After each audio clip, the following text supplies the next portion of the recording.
What's up, everyone?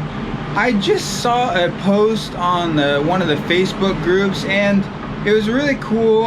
Photographer Chris Miller. I'll probably, I'm not sure about this, but I'm not going to get permission from him. But since this is an educational video, I think it's okay. I might show the pictures in this video, but he took Twilight images with his Pixel 4 XL, and essentially, I've made videos about this in the past, but I actually don't know what the Pixel 4 XL does. But when I looked into this, I was looking more at the Huawei line, the P30 Pro, and some other phones. They're very similar. They take a number of exposures, and what you can do is you can hold the phone handheld, and it takes, say, 10, 20 exposures, and you don't really know all this is going on because the processing in the phone is so good and so powerful, and their software is completely proprietary, right? You can't go out and find this. It's not like Photomatics.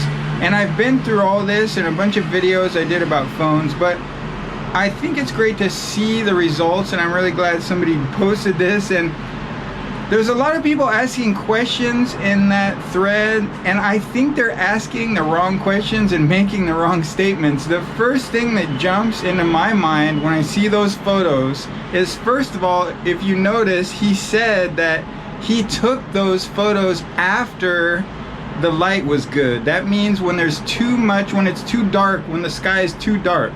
So the phone's not even operating under ideal conditions, which you can imagine what the results might have been if he was. If he shot when the sky was a little bit brighter, right? So they would look even better. The lighting would be a little bit more even, and the skies would be a little bit more dramatic. I think the take-home message from looking at those photos is, first of all, are they good enough quality for real estate? You got to remember, we're talking about real estate, and it's not even that they're good enough, they're well above being good enough, okay? They look great for real estate, okay? You might argue, there can be a little bit of discussion in there, I feel like, for maybe lack of sophistication or something like that, and I haven't gone in and looked at the files and seen how the sharpening and stuff looks, or the, you know, zoomed into the files or anything, because they're not mine. I don't have the original files, but the point is, for real estate, they look great. All right, let's just make that clear. So what should you be telling yourself? What should every photographer be asking and saying to themselves at this point? Guess what? You deliver more Twilights now. You go ahead and you run out there and you buy $800, $1,000 phone. I have videos up about which ones I recommend. You start charging maybe almost double for your Twilights. You're gonna be delivering double or triple or maybe even more. You can get he has interiors in there and they look great. So he has interiors, exteriors. Maybe you double your Twilight fee. Listen to this. Some of you guys are really sort of, your service area is really concentrated. You can shoot 2 Twilights in an evening. That is absolutely possible. In my videos in the past, I talked about what you should do is get a phone and sort of go through your normal process and maybe pull out your phone and get some extra shots.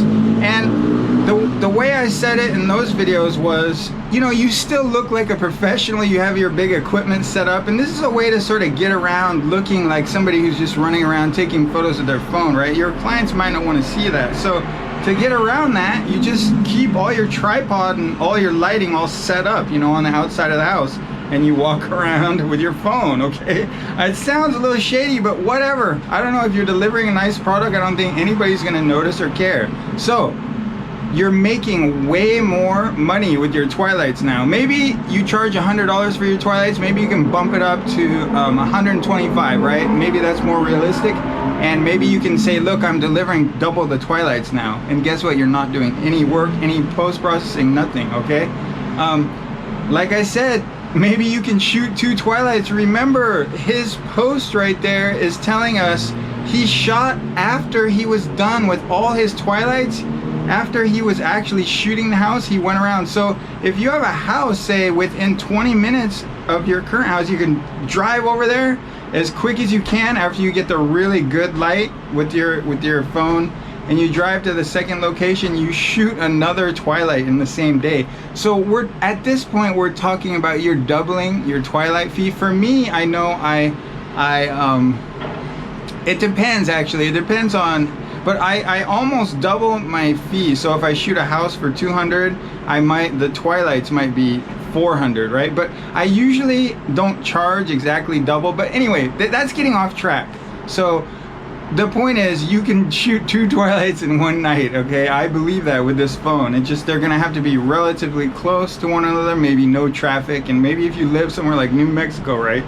You just jump on the highway and get somewhere quite far, but do it relatively quickly, all right? So I will go ahead and put a link to that playlist. I don't know if I'm gonna edit this video, but I'll put a link to that phone. I did an entire phone playlist, and that's why I'm sort of fired up, because I saw those, and you know, I don't have money to go out and buy one of these phones, but it was sort of redeeming to see that post, and you know, because everyone like thumbs down my video, whatever, I guess, but it's just, you know, this stuff is there. Don't kid yourself, okay? You're just fooling yourself if you think you're gonna go use your DSLR and, you know, that's not as good of a tool, in my opinion. You can still use it, okay? Maybe that I didn't phrase that exactly perfectly, but you're gonna be able to move quicker with a phone, and you're gonna be getting great results, okay? So I'll just leave it at that. And you can still keep your DSLR and that whole process on your tripod. I think that's a good idea, all right? So go check out those videos, go think about this, think about investing in a $1,000 phone. I know I listed the ones I recommended off. They have the new Huawei P30 Pro, which is great with video, so you might want to keep that one in mind.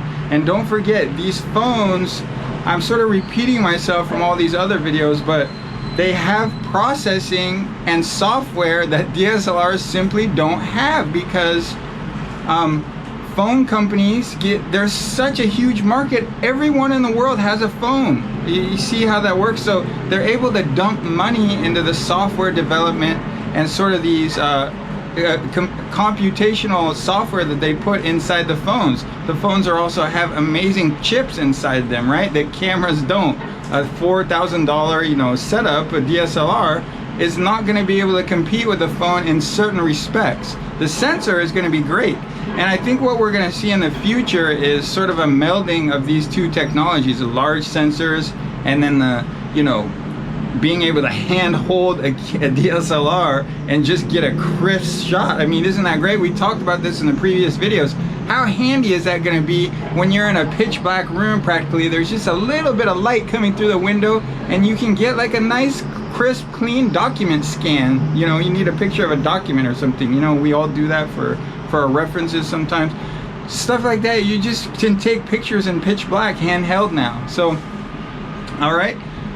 Yeah, that's it, guys. So hope you enjoyed that. I hope you make a lot of money out of this, because you should be thinking like this: how can I parlay this into, you know, sort of boosting my revenue for my business? All right, so that's how I think you should look at it. And thanks for watching. I'll see you for the next one.